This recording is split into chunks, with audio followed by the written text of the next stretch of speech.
Hi, welcome to the Gemara on Ted Vav Amud Aleph.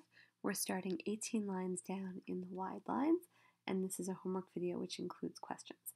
Before we actually start the Gemara, I'm going to have you look briefly at the actual parak in the Megillah. I think it'll help you if you're oriented in the story of Megillah Esther.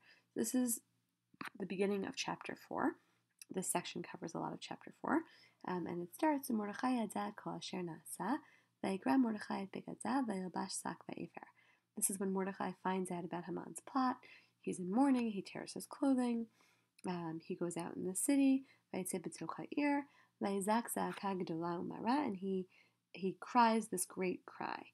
And then he comes to the gate of the king, and then there's this interchange between him and Esther. That's what ultimately happens. All the Jews find out. And then everyone comes and tells Esther about Mordecai's behavior. But Esther gets very upset. She sends clothing to Mordecai. He won't take it.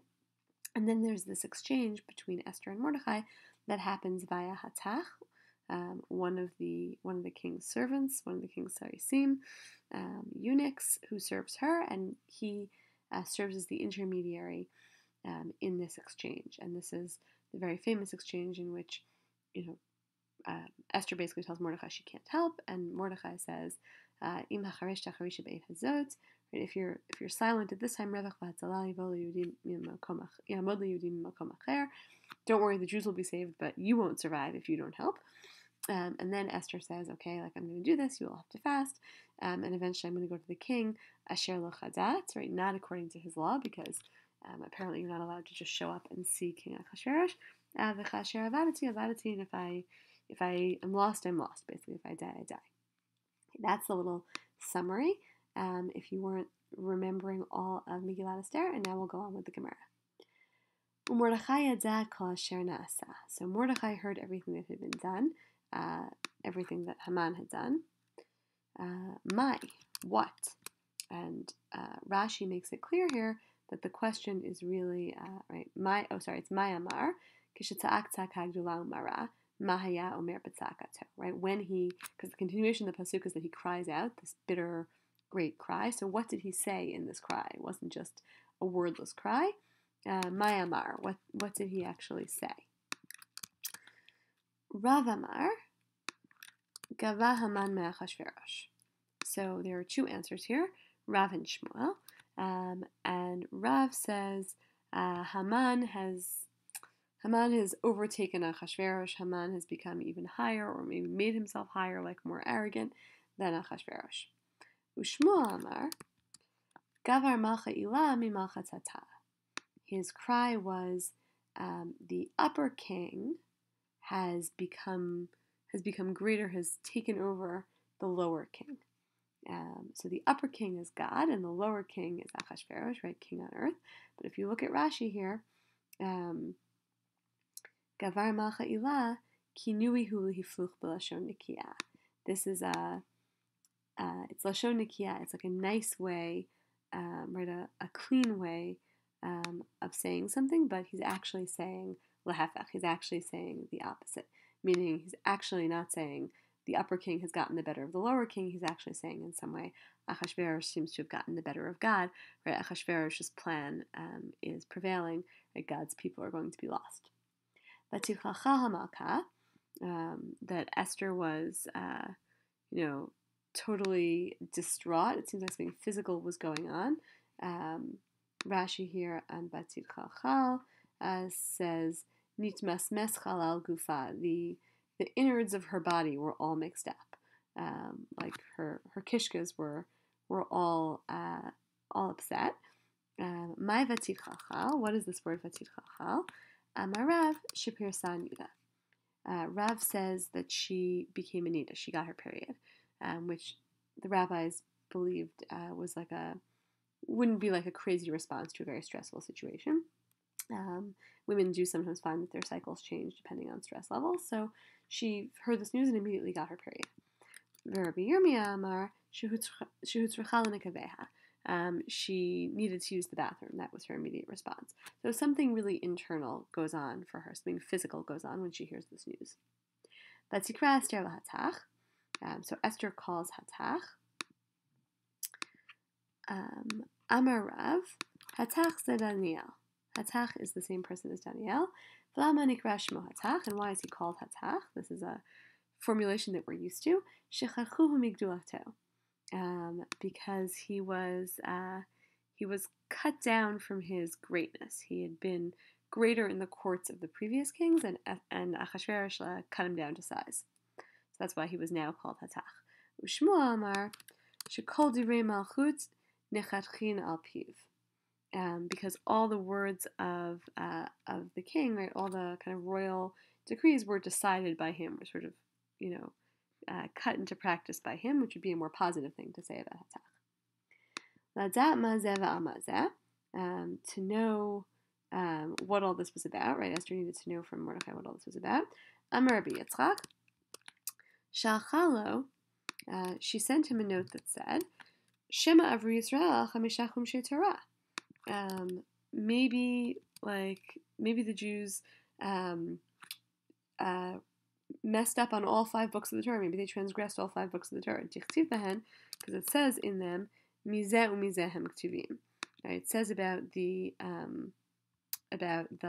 luchot that they were written from both sides. So mizeh u'mizeh ladat mazeh ve'al mazeh. She was worried. She figured the Jews had done something really bad.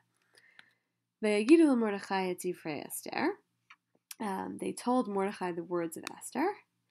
V'ihu ihu lo azal agabe. So, right, they told Mordechai her words. He didn't actually go to her. Meaning other people told Mordechai, but Hatach didn't actually go back. Meaning he didn't actually relay what Esther said, right? When Esther says she can't really help, so Hatach isn't the one who carries that message. Mikan she'ein mashivina hakakala. From here we learn, in mashivina hakakala, you don't report back about bad news. I think there's a Rashi here too. Al hakakala shaita Esther monad lavo al hamelech. Esther was going to prevent herself, was going to hold back from going to the king. Lefichach lo hishiv Hatach et shlichuto. So Hatach didn't return the response. Esther shachat dvareha al yedei acherim, and Esther had to send the news with somebody else because Hatach knew this rule. In mashivin al hakakla, you shouldn't respond. You shouldn't be the bearer of bad news. Lech knos et kol hayudim. So this is when Esther finally says, "Okay, fine, I'll do it." V'gomer ad asher lo kadat. That's all one pasuk, right? I'm going to go to the king, not in accordance with his law. Amar Rabbi Abba, shelo kadat haya, shebechol yom v'yom ad achshav ba'ones, v'achshav b'ratzon. It was not according to law, not according to religion, sort of, because each day up until now, when she had sex with Achashverosh, it was ba'ones, it was forced. She wasn't doing it willingly, and now it's going to be baratzon. Now it's going to be willingly, meaning she's basically saying, if I present myself to the king, I have to be going for sex, and I have to be saying, like, here I am, and that's going to be a change, right? It's not going to be like the way I've done it before. And if I'm lost, I'm lost. That's the continuation of that verse. Just as I was lost from my father's house, right, her parents died, so too I'll be lost from you. So Rashi explains here, right, ad achshav nivalti ba'ones, right, until now the sex was non-consensual. Ve'achshav mikan ve'elach meda'ati, right, now I'm going to go and have consensual sex with him. Avadati mimcha ve'asura ani lacha, I'm going to be forbidden to you. Te'eshe Yisrael shene'ansa muteret leba'ala, because a Jewish woman who's raped is still permitted to have sex with her husband. Uratzon asura leba'ala, but once she has sex willingly with another man, she's no longer permitted to have sex with her husband. She's an adulteress. And one of the consequences of being an adulteress is that she's halachically forbidden to have sex with her husband. And according to the understanding that Mordechai is her husband, they're not going to be allowed to have sex anymore. So one of the questions that I'm asking you for homework has to do with this. I'll review the questions at the end, but your question here is, what are the implications of the change in Esther's life expressed in the word avadati? And how does this add to or change your understanding of Esther as a character? Because I think it's a really interesting thing that the Gemara is saying about her. It's a very intense statement. Okay, Vayavor Mordechai, so continuing in the parak, Amar Rav, She'avir Yom Rishon Shel Pesach B'Ta'anit, that he passed the first day of Pesach in a fast, in a position of fasting. So that's a pretty extreme thing to fast on Pesach, but Esther said you have to fast for 3 days, and he said, okay, even though it's Pesach, we're going to fast. Ushmuel Amar, Shmuel says, De'avar Urkama Zemaya, that he crossed a river of water in order to gather the people together. Okay, now we're going into the next parak. That on that third day, right after they fasted for 3 days, Esther puts on her fancy clothing to go to the king. Bigdei malchut mibayileh. We've seen this interpretation before. It should have said it was necessary to say bigdei malchut, clothes of kingship. Amar Rabbi Elazar, Amar Rabbi Chanina, Melamed shelav shetav ruach hakodesh. This teaches that what she wore was ruach hakodesh, was divine spirit, that she's a neviah. K'tiv hacha, because it says here vatilbash, that she wore, that she put this on. Uktiv hatam, and it says there ruach levasha et amasai. In Divrei Hayamim, and that's clearly a reference to Nevuah, so she must have had Nevuah also. The Amar Rabbi Elazar Amar Rabbi Chanina, just another statement of Rabbi Elazar Amar Rabbi Chanina, not exactly connected, although a little bit connected. The blessing of an ordinary person should never be, you should never take it lightly. It should never be like a light thing in your eyes. Shaharei shnei gdolei hador barchum shnei hajotot. Because two great people of their generations, were blessed by two regular people, and the blessing came true. The Eluhen, and these two people were David and Daniel. They were David and Daniel. David, Debarche Arona, who was blessed by, who was blessed by Aravna. Sorry, it's Aravna. Tichtiv, Vayomer Aravna El Hamelech V'Gomer. So this is a pasuk in which I brought you below from Shmuel Bet. So David receives this blessing. Aravna says, Hashem Elokecha Yirtzecha. God should accept you. God should like you. And that came true. Daniel Debarche Dariavish, and Daniel was blessed by the king Dariavish. Elohachti ant palach le b'tzadira hu yashviz vencha. So this king, this non-Jewish king, said to Daniel, your God, who you are always praying to, he's going to save you. The Amar Rabbi Elazar Amar Rabbi Chanina, another statement by the same person. Al tihi kilat hedyot kala beinecha. The curse of an ordinary person shouldn't be taken lightly by you. Shehari Avimelech kalal Sarah, because Avimelech cursed Sarah. Again, Avimelech was a king, but he was not a Navi, not Jewishly an important person. And what he said to her was, Hinehu l'cha ksutei nayim, that it will be for you a covering of eyes, like something that covers things up for you, doesn't allow you to see. V'nid kayem b'zara, and this is actually fulfilled in her descendants. Vayhi ki zaken Yitzchak v'tichena einav. Right, famously, her son Yitzchak later on in his life can't see, and you can see these two psukim from Breshit down here.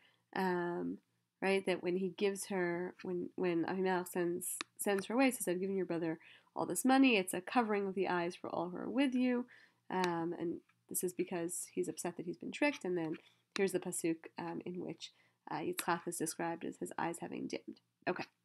V'amar Rabbi Elazar, Amar Rabbi Chanina, another statement.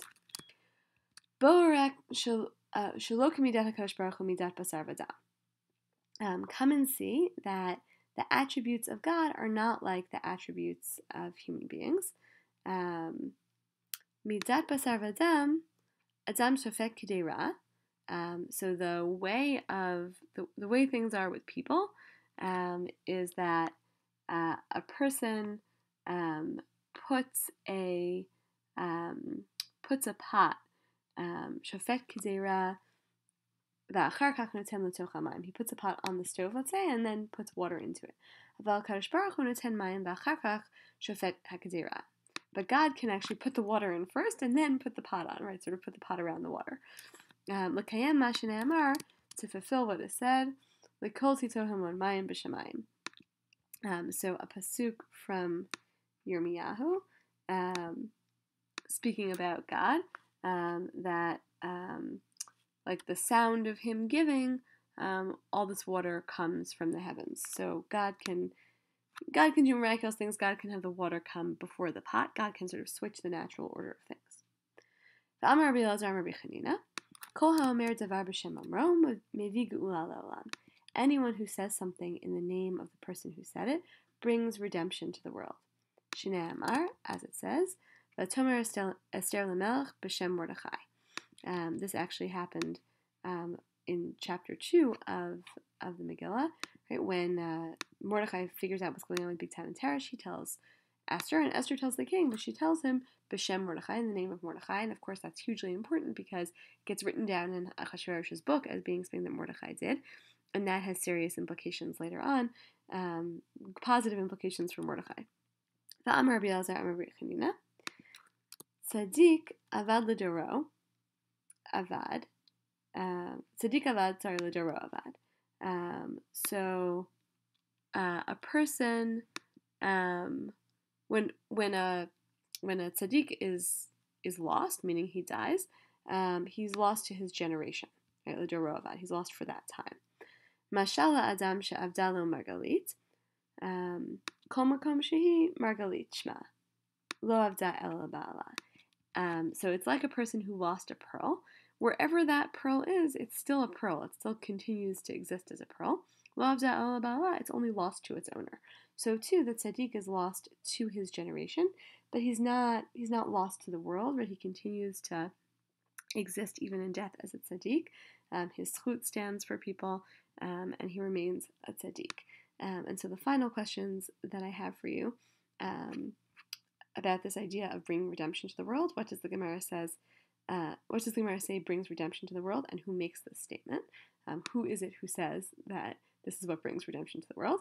And then the final question, just to retell in a brief paragraph the story that the Gemara creates for this section of the Megillah, emphasizing or making note of those parts that are different from what you would have thought in like a pshat, a basic reading of Megillat Esther itself. Okay, we'll stop here.